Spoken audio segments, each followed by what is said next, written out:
था कि जब सामाजिकता और समरसता की बात हुई और इन्होंने एक योजना शुरू की संत महापुरुष, और इससे पूर्व में भी यह और उनके विचारों को प्रेषित करती रही है। तो ये हमारे आज के माननीय मुख्यमंत्री जी का ही सपना था और सपने को है शहीद उधम सिंह जी को याद करते हुए प्रेषित करती रही है। तो ये हमारे मुख्यमंत्री मनोहर लाल ने थानेसर अनाज मंडी में आयोजित राज्य स्तरीय शहीदी दिवस समारोह में शिरकत मणिपुर को लेकर विपक्ष पर साधा निशाना।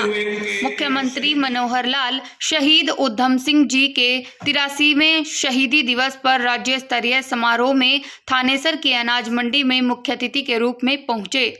मुख्यमंत्री मनोहर लाल ने शहीद उधम सिंह की प्रतिमा के समक्ष दीप प्रज्वलित कर पुष्पांजलि अर्पित की और शहीद उधम सिंह को नमन किया। मुख्यमंत्री मनोहर लाल ने शहीद उधम सिंह की जीवनी पर प्रकाश डाला और सभी को शहीद उधम सिंह से प्रेरणा लेने के लिए प्रेरित किया। उन्होंने कहा कि किस प्रकार से शहीद उधम सिंह द्वारा बचपन में ही एक संकल्प लिया गया था, जिसको उन्होंने 21 साल तक अपने अंदर रखा और 21 साल बाद विदेश की धरती पर जाकर देश का बदला लिया। मुख्यमंत्री मनोहर लाल के समक्ष कंबोज समाज द्वारा धर्मशाला के निर्माण के लिए अनुदान की मांग की गई थी, जिसके बाद मुख्यमंत्री मनोहर लाल ने करनाल की कंबोज धर्मशाला के लिए 21 लाख रुपए और कुरुक्षेत्र की कंबोज धर्मशाला के लिए 21,76,076 रुपए और सांसद की तरफ से 11 लाख रुपए और शाहबाद की कंबोज धर्मशाला के लिए 5 लाख रुपए देने की घोषणा की। मुख्यमंत्री मनोहर लाल ने कहा कि भाजपा सरकार द्वारा सभी समाज के सभी महापुरुष और शहीदों के बलिदान दिवस पर राज्य स्तरीय समारोह आयोजित किए जा रहे हैं और इसका सारा खर्च राज्य सरकार निर्वाह कर रही है, जिसके तहत आज भी यह कार्यक्रम किया गया, जिसका सारा खर्चा भी राज्य सरकार ने किया है। मुख्यमंत्री मनोहर लाल ने मणिपुर को लेकर विपक्ष पर निशाना साधते हुए कहा कि भाजपा सरकार हमेशा तैयार रहती है कि विपक्ष को आगे पीछे कुछ मिल नहीं रहा है।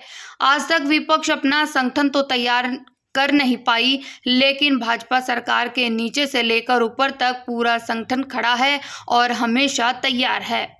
यही देशभक्ति है और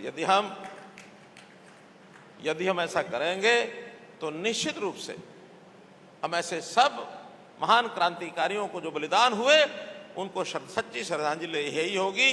भगत सिंह हो, सुखदेव हो, राजगुरु हो, मदन लाल धीगड़ा हो, उधम सिंह कंबोज हो, बिस्मिल्लाह खां हो, जितने भी नाम लिए जा सकते हैं क्रांतिकारियों के, उन सब के प्रति सच्ची श्रद्धांजलि हमारी यही है। तो भाई बहनों, हमने सरकार की योजनाओं में बहुत सी ऐसी चीजें की हैं कि हरियाणा सरकार ऐसा मानती है कि हमारे साधनों पर, संसाधनों पर सबसे पहला अगर अधिकार है तो वो गरीब का है। गरीब को हम कभी भी सरकारी खिड़की पर बुलाने के बजाय योजना ऐसी बनाएंगे कि सरकार उनके घर पर जाकर के उनकी जरूरतों को पूरा करे, चाहे वो उनकी शिक्षा है, चाहे उनका स्वास्थ्य है, चाहे उनकी सुरक्षा है, चाहे उनका स्वाभिमान है, चाहे उसका स्वावलंबन है, सब चीजें सुशासन के माध्यम से उन तक पहुंचाई जाए। ये हमने सरकार में एक बीड़ा उठाया है। अगर एक स्वस्थ समाज को बनाना है, एक अच्छी सोच के समाज को बनाना है, तो हमको क्राइम खत्म करना होगा, हमको करप्शन खत्म करनी होगी और हमको कास्ट बेस्ड पॉलिटिक्स इसकी भी समाप्ति करनी होगी। तो भाई बहनों, ये सारी बातें एक विचार के नाते आपके सामने रखी है। मैं जरूर मान के चलता हूं कि आज के इस अवसर पर आप जरूर कुछ ना कुछ विचार करेंगे। मुझे इस बात का गर्व है कि समाज के सब लोग पहले अपने समाज में, फिर बाकी सब लोगों के अंदर जा करके भी समाज सेवा के बहुत से काम करते हैं और उसमें सब लोग कुछ ना कुछ अपने प्रयत्न करते हुए कोई ना कोई केंद्र स्थान भी बनाते हैं। उन केंद्र स्थानों पर समाज की धर्मशालाओं के नाम से पुकारा जाता है। जैसे अभी मुझे बताया गया कि कंबोज धर्मशाला हमारी कुरुक्षेत्र में निर्माणाधीन है। मैं पीछे आया था तो उसके सहयोग के लिए, सहायता के लिए कुछ ना कुछ शायद किया था, याद नहीं रखता, मैं करके भूल जाता हूँ, लेकिन एक बार मैं करके गया हूँ, एक बार करके गया हूँ। अभी मुझे जानकारी दी गई कि करनाल में भी एक कंबोज धर्मशाला जमीन उन्होंने ले ली है, उसका भी शिलान्यास होना है। और ऐसे ही शाहबाद में भी एक कंबोज धर्मशाला वो भी बनी है, शायद उसमें भी कुछ काम बाकी है, थोड़ा काम बाकी है। तो स्वाभाविक है, अपेक्षा की जाती है। मुख्यमंत्री को सबसे आखिर में बुलाने का कारण भी ये होता है, शायद कोई हमारी मदद कर जाए। निश्चित जब भी जाता हूँ हर समाज की मदद करता हूँ। सबसे पहले तो इस प्रकार के महापुरुषों की जितनी भी उनके सम्मान विचार की जो योजना बनाते हैं कि उनको सम्मानित किया जाए, वहाँ विचार प्रसार किया जाए, तो ऐसे सारे कार्यक्रम भी अब सरकारी योजना से होते हैं। उसमें जो खर्च आता है वो सरकार करती है। ये कार्यक्रम भी उसी सरकारी योजना के अंतर्गत हो रहा है। पहले भी हमने सब महापुरुषों के कार्यक्रम ऐसे किए। उसी के साथ करनाल धर्मशाला को चूंकि पहली बार वहाँ उसका शिलान्यास भी होना है, तो मैंने निवेदन किया है महंत बाबा मुमन शाह जी, बाबा ब्रह्मदास जी को कि वो जा करके शिलान्यास करके आए और अपनी तरफ से कोई योगदान भी करें। मैंने उनको विश्वास दिलाया, वो मुझे कहने लगे भी आपका योगदान, मैंने कहा मैं आज ही कर देता हूँ। तो करनाल धर्मशाला के लिए 21 लाख रुपए मैं घोषणा करता हूँ।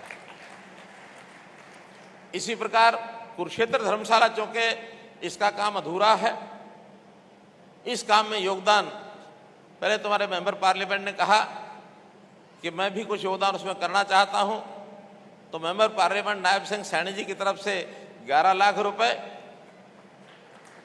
और 21,76,076 रुपए मैं अपनी तरफ से। अब आप कहेंगे कि 21,76,076 क्या है? यह भी एक रहस्यमयी बात बताता हूं। जैसे मैं मंच पर चढ़ा तो आपके जो पूर्व अध्यक्ष हैं श्री बाबूराम कंबोज, और ये ऐसे शख्स हैं जिन्होंने कंबोज बिरादरी का यह सारा काम संगठन का अपने घर के एक कमरे से शुरू किया था। इस प्रकार के ये स्नेही आदमी हैं, सारे समाज को साथ लेकर चलने वाले। इन्होंने चढ़ते ही मुझे एक कागज मेरे हाथ में दिया। मैंने खोल के देखा तो देखा मुख्यमंत्री सहायता कोष में अपनी तरफ से 76,076 रुपए देने के लिए मुझे चेक दे दिया है। अब वो तो चूंकि मुख्यमंत्री राहत कोष में दिया है, निश्चित रूप से वो 76,076 रुपए अभी जो बाढ़ आदि आई है उसमें मुख्यमंत्री राहत कोष की तरफ से लाखों करोड़ रुपए का खर्च होता है, वो उसमें तो जाएगा। लेकिन मुझे भी लगा कि ये एक कर्ज मैं अपने ऊपर लेके ना जाऊं। मैंने अपने उस 21 लाख में 76,076 रुपए और मिला करके इस धर्मशाला को दे दिए।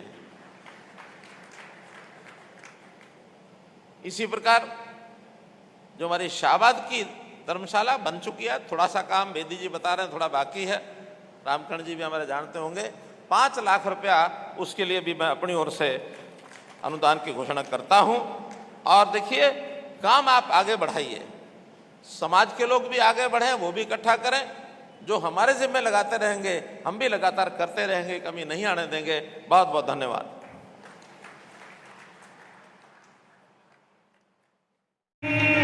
वंदे